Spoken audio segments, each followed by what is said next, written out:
ما شفتيش الجزء اللي فات غنخليه لك في الوصف وفي اول تعليق. شوفوا الاول وكمل معنا القصه. في الجزء اللي فات شفنا جو كيف قدر يواجه يوري، وشفنا عاوتاني كيف قدر يتسجل في بطولة ميغالون. نمشيو للكومبا اللي بين جو وشارك، وكيكون نانبو وساتشيو خايفين على جو حيت غيلعب بلا درع، ولكن جو كيكون تايق في راسو انه غادي يربح في هاد الكومبا.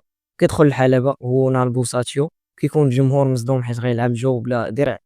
وقبل النهار ديال الكومبا كنرجع فلاش باك، كنشوفو نانبو وساتشيو كيدويو على جو حيت غيلعب بلا درع. وفي الكومبا كيكون شارك معصب حيت غيلعب جو بلا درع، وكيصحاب لي انه نوع من الاحتقار. ونانبو كيعطي جو التعليمات كيفاش خاصو يلعب في هذه الكومبا.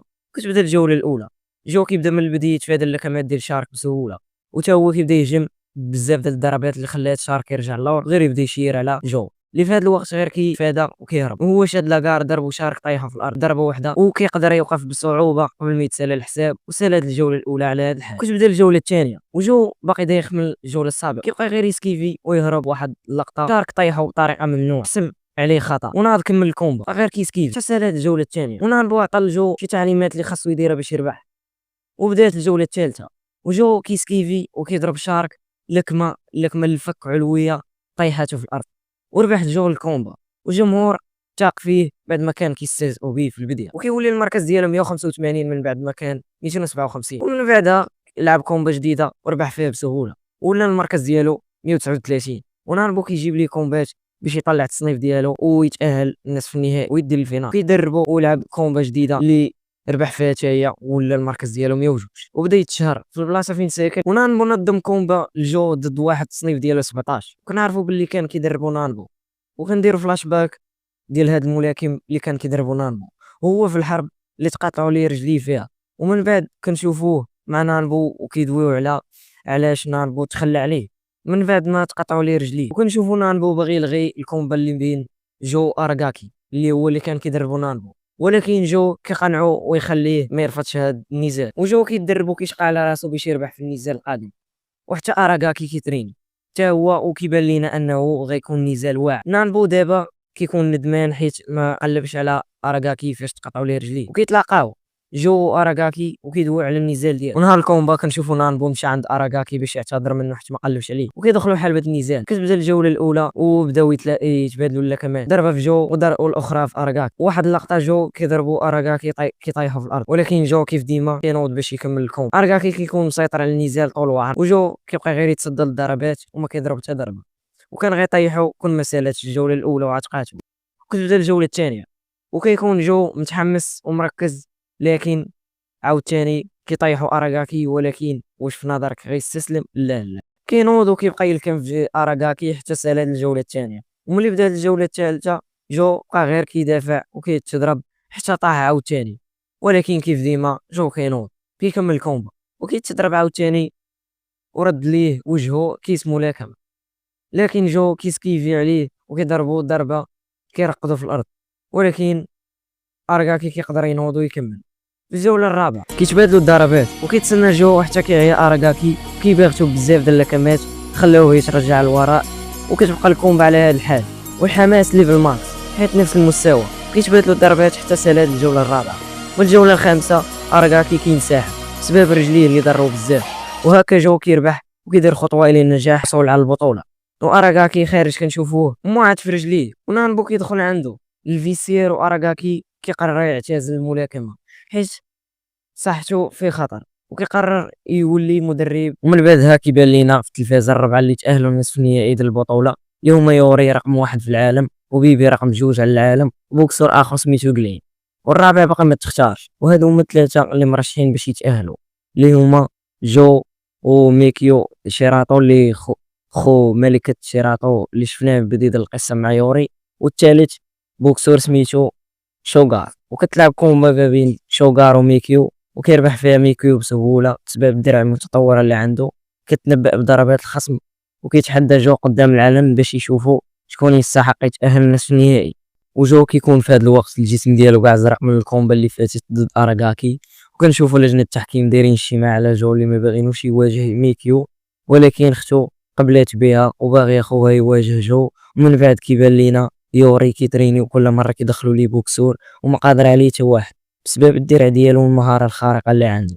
فكيفاش جو غيقدر يربح هذا الوحش؟ وهذا التدريب كتكون يوكيكو هي اللي مشرفة عليه. تلاقى مع خوها ميكيو اللي كيكون كيطور في الماركة ديال الدروع ديالو، وكنعرفوا ان جدهم اختار يوكيكو وفضلها على خوها باش تسولي على الشركة، وكيتناقشوا في انه اللي ربح ميكيو في البطولة هو اللي غادي يستولي على الشركة، والماركة ديال الدروع ديالو هي اللي غتولي بلاصة الماركة ديال الدروع ديالها.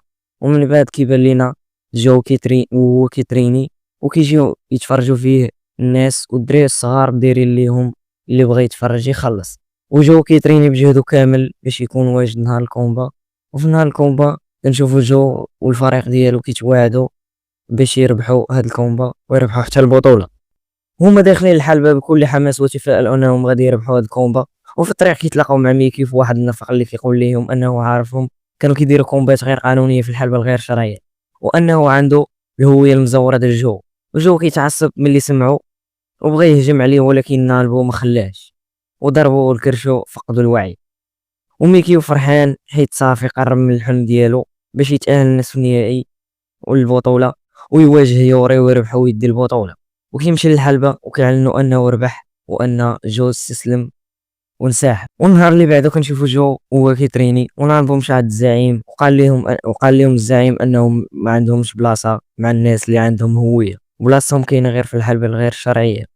ولكن نعرفو كيقرر يمشي عند يوكيكو شيراتو باش يقنعها تعاود الكومبا، ومشى عندها. في الاول رفضات، ولكن قال ليها الحقيقه ديالهم هو وجو كيفاش ميكيو خلاهم ينسحبوا من الكومبا، ولكن ما جاوباتوش. من بعد بدا الحفل ديال النصف النهائي ديال البطوله، وكيبان لينا جو في دارو كيتفرج في الحفل من التلفازه، ولكن كيمشي من الموتور ديالو حتى الحفل وكيقتحم عليهم الحفل بعد ما تعنوا ثلاثه المتاهلين للنصف النهائي اللي هما يوري وبيبي وغلين.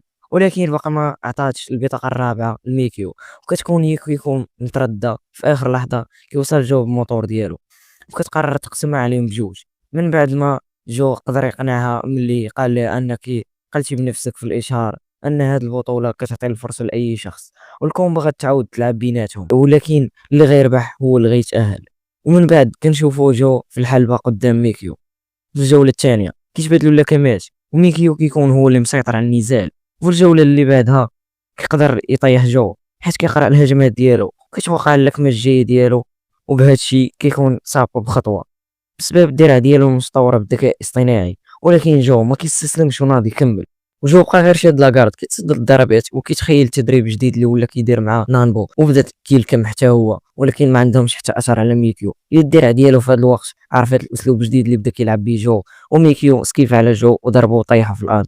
وجو كيقدر ينوض غير بزز وكيستفزو ميكيو اللي كيمشي يجري عنده باش يضربو، ولكن كيطيحو ميكيو برجلو كتنقص ليه نقطه. وكتسالى الجوله الثانيه على هذا الحال كتكون كتفرج من الجمهور يوكيكو هي ويوري، وكانت باغا تمشي حيت صافي قالت ان النتيجه ديال هذا النزال باينه وجو غادي يخسر. ويوري كيقدر يخليها تفرج، قال لها ان ما كتحسم النتيجه ديال النزال الا هو الحكم هو اللي اعلن عليها. وجو جالس في الجنب ديال الحلبه قال لي هنا ان الدرع ديال ميكيو حفظات الحركات الجداد ديالو، وميكيو هو جالس كيفون كيدوي مع الشركاء ديالو في المار ديال الدروع كيقول لهم النسبه اللي وصلت ليها الدرع ديالو اللي كتكون 70%. ومن بعد كتبدا الجوله الثالثه وجو غير كيدافع والجمهور كيضحك عليه، ولكن كيكمل وغير كيتضرب بالزاويه حتى طاح من الحلبه. وكينوض جو باش يكمل، وكتكون عنده خطه جديده باش يربح. كنرجعوا فلاش باك بين يوري وميكيو كيدويو على السبب اللي خلى يوري يختار الدرع ديال يوكيكو ما يختارش ديال ميكيو. وكنرجعوا للكومبا اللي في هذا الوقت ميكيو كيضرب بقوته كامله والدرع ديالو وصل 95%، وجو كيبقى صابر ومشى عنقو باش ما يضربوش وكيطيحوا ميكيو بطريقه غير صحيحه، وكتكون اخر مره يخطا فيها شي واحد ولا غيتقصى. كينوض وجو مهبط لاكارد وكيسكيف عليه، وميكيو ما كيقدرش يهجم عليه بسبب الدرع ديالو اللي ما كتخليش يهجم. وكتسالى الجوله الثالثه على هذا الحال كيمشي للجنب ديالو جو وكيدوي مع نانبو على الطريقه اللي غيربح بها، ومبقاش جو كيشوف بعينو اليمنى، وميكيو في الجنب ديالو كيدوي مع الشركاء ديالو باش يحيدوا التحكم للدرع باش يقدر يهجم على جو. وكتبدا الجوله اللي بعدها وجو كيتضرب، ولكن ما كاثرش عليه الضرب بسبب الدرع ديال ميكيو، وكيكون معتمد على نانبو باش يوجهو حيت ما كيشوفش بعينو. وكتجي الفرصه المناسبه ديال جو ملي كيهجم عليه ميكيو كيسكيف عليه جو كيقضي عليه بضربه علويه طيحاته في الارض ومبقاش قادر يوقف. واخيرا ربح جو وتاهل للنصف النهائي البطولة، والجمهور كامل كيشجعو، كيبارك ليه ميكي وكيخرج من الحلبة، وجاو كيقول ليوري انه وفى بالوعد، وجا عنده حتى الحلبة ديالو. كيكون متحمس وكيكونوا متحمسين باش يتلاقاو في النزال النهائي. كيسالي الفيديو على هذا الحال، تسناونا في جزء جديد اللي غيتلاه في اقرب وقت. منساوش معكم لايك سبسكرايب، وش التعليق يكون بحالكم زوين.